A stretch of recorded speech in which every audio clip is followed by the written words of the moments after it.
Allahu Akbar, Allahu Akbar, Allahu Akbar. La ilaha illallah, wallahu akbar. Allahu Akbar, walillahil hamd, ilham.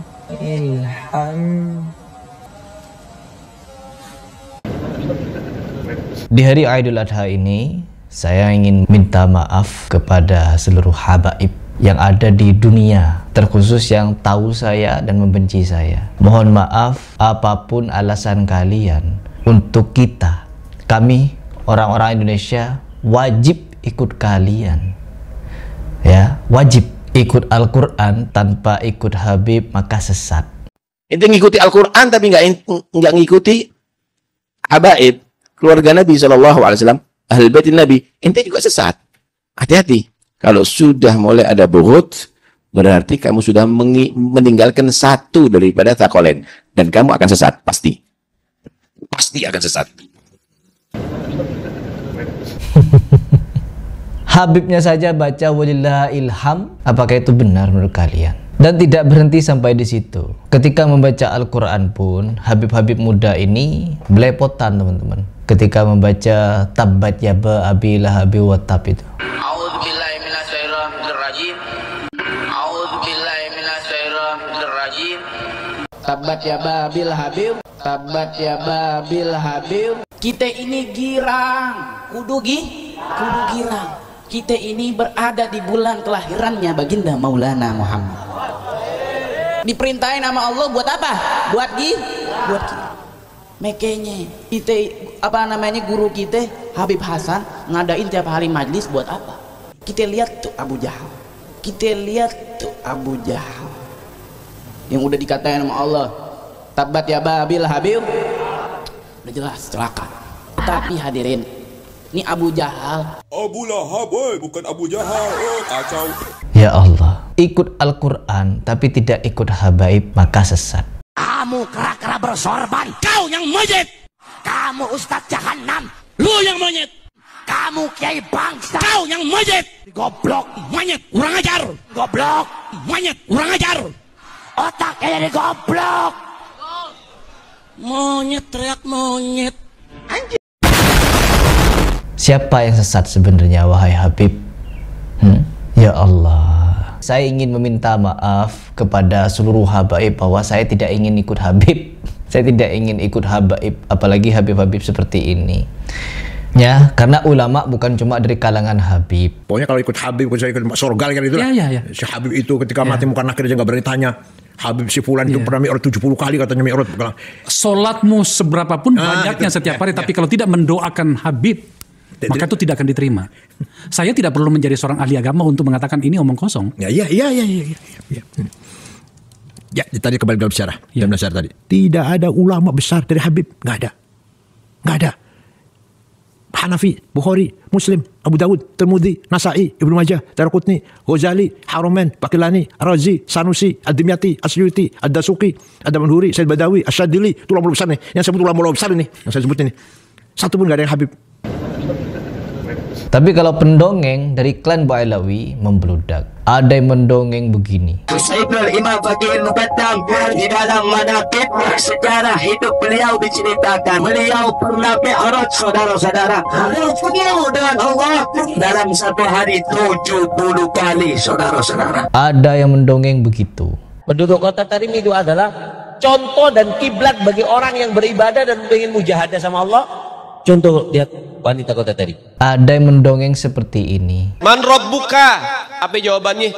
Habib Abdullah Al-Haddad. Waduh. Ada yang mendongeng seperti itu. Barang siapa yang membaca Ar-Ratib Al-Attas 41 kali, maka Allah akan kabulkan hajatnya, apapun hajatnya itu, kata.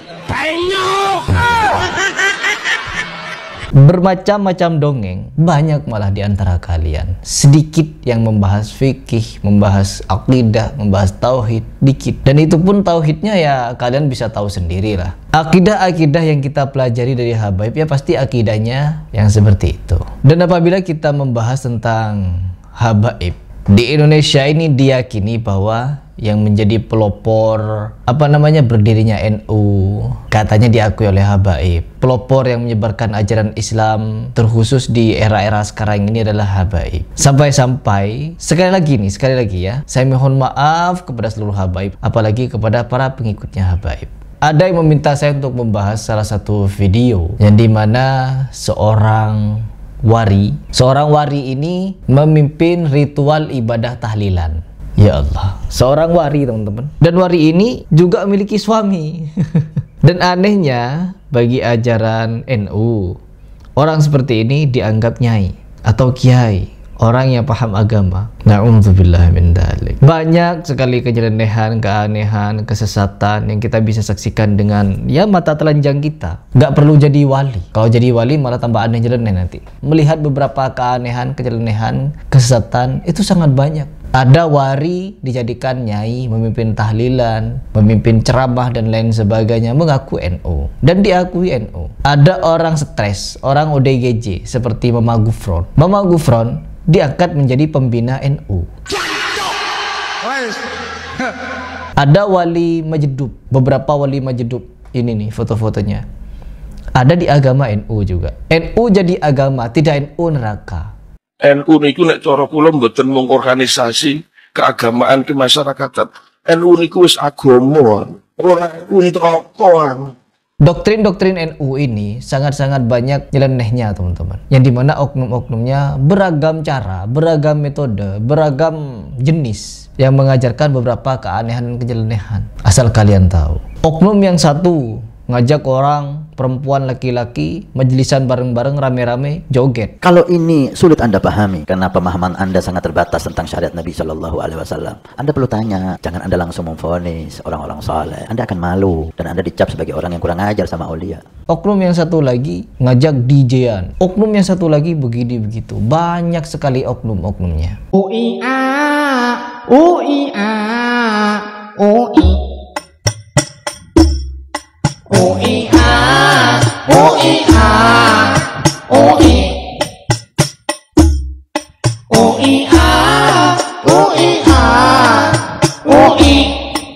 Ya Allah,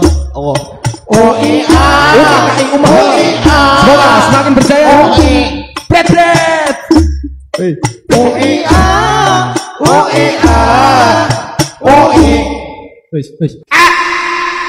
Seandainya oknumnya cuma satu dua, ya kita bisa memaklumi bahwa ajaran mereka benar, cuman oknum-oknumnya banyak yang salah, begitu.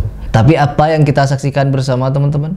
Oknumnya begitu banyak. Belum lagi kalau kita berbicara masalah kekerasan yang tidak terpuji, 100 kasus lebih. 2024 kemarin, selama 1 tahun, ada beberapa catatan, beberapa berita yang terpapar jelas bahwa ada ratusan kasus asusila dari pengasuh pondok pesantren. Innalillahi wa inna ilaihi rajiun. Sekali lagi, saya mohon maaf lahir batin. Tidak akan ikut ajaran agama NU, ya, nggak akan ikut. Setelah saya keluar, saya tidak akan kembali. Apalagi berbicara masalah keanehan kenyelenehan. Saya tidak suka agama yang aneh-aneh nyeleneh. Aneh sedikit wali, nyeleneh dikit Majedub dan lain sebagainya. Perlu kalian ketahui, keanehan-keanehan sedemikian rupa ini adalah gambaran bahwa memang di antara mereka ada ajaran-ajaran yang menyimpang, teman-teman. Kami tidak benci kalian. Tidak ada orang yang menasihati karena benci. Tetapi kalian menganggap kami kurang ilmu. Heri Pras itu siapa? Ilmunya belum sampai. Ngajinya belum jauh. Ngopinya kurang kental. Itu bahasa-bahasa kalian. Saksikan sendiri di golongan kalian itu. Orang-orang aneh nyeleneh, orang-orang konyol, pendongeng-pendongeng, pendoktrin dan lain sebagainya. Diangkat sebagai tokoh agama. Apa bedanya nih kamar karo ning TPS? Neneng TPS nyoblos. Neneng kamar di ikan sepat, ikan teri, lo berempat, gue sendiri. Kalau cinta tak direstui, dedek bayi jadi solusi. Dedek bayi jadi solusi.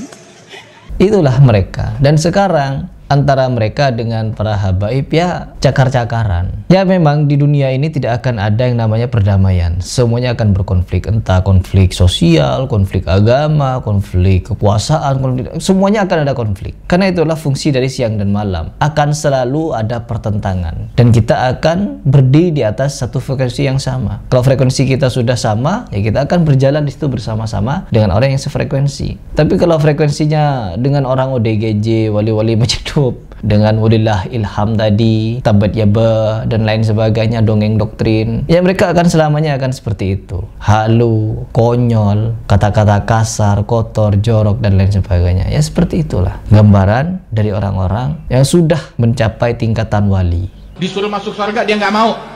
Dia hampiri neraka. Saya masih punya teman ada di dalam api neraka. Dia bilang, neraka, keluarkan teman-teman saya, orang-orang yang dekat sama saya. Kalau enggak, saya masuk, nggak tanggung kalau padam neraka. Ya, ini adalah video permohonan maaf saya khusus di hari Idul Adha ini. Semoga semakin banyak orang yang berpikir.